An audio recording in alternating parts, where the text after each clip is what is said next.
পাঠ করতেছেন এবং সরকারের নিয়ম মেনে ওই বাজার ডাক হয়, আপনারা জানেন পিওন অফিস থেকে, এবং সরকারের নিয়ম মেনেই বাজারটা পরিচালিত হচ্ছে। আমরা দেখেছি নির্মমভাবে অত্যন্ত দুঃখেছি ওই জায়গার মধ্যে রাখাইয়াচালা যারা দীর্ঘদিন 40 থেকে 50 বছর যাবৎ আমাদের বাপ দাদারা যে ভিটা বাড়িতে বসবাস করে আসতেছেন, সেই ভিটা বাড়িগুলোও ভেঙে দেওয়া হবে এরকম একটি অসাধর মহল বিভিন্ন মন্ত্রণালয় ভুল তথ্য দিয়ে তারা দরখাস্ত করেছে।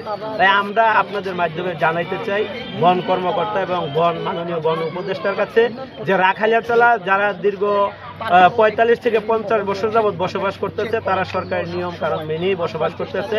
আমরা বনের কোনো জায়গা ক্ষতি করি না, আমরা বন কোনো নষ্ট করতেছি না। আমরা বন কর্মকর্তাকে বনের কাজকর্ম চালানোর জন্য ডিপার্টমেন্টের সহযোগিতা করব। আমাদের দাবি হলো আমরা যে অবস্থায় আছি এই অবস্থায় যাতে বনের পক্ষ থেকে কোনো উচ্ছেদ বা আমাদের ভূমিহীনদের কোনো ক্ষতি হোক এরকম কোনো কাজে যাতে বন কর্মকর্তারা লিপ্ত না হয়, কোনো ভাঙচুরে লিপ্ত না হয়, এটা আমাদের দাবি। বান্ডেল থাকলে প্রতি সেনমানিতে টাকা বাঁচবে।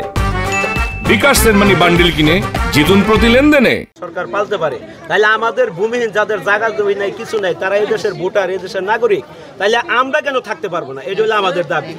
আমরা সরকারের কাছে আহ্বান জানাতে চাই এবং বন উপদেষ্টার কাছে আমরা আহ্বান জানাতে চাই ডক্টর ব্যারিস্টার চৌধুরী ইশরাক আহমেদ সিদ্দিকীর মাধ্যমে যে আমরা ভূমিহীনরা যে অবস্থানে বসবাস করতেছি সেই অবস্থানে যাতে আমরা থাকি, সরকারের পক্ষ থেকে যাতে আমাদের কোনো নির্যাতন করা না হয়, এটা হলো আমাদের দাবি।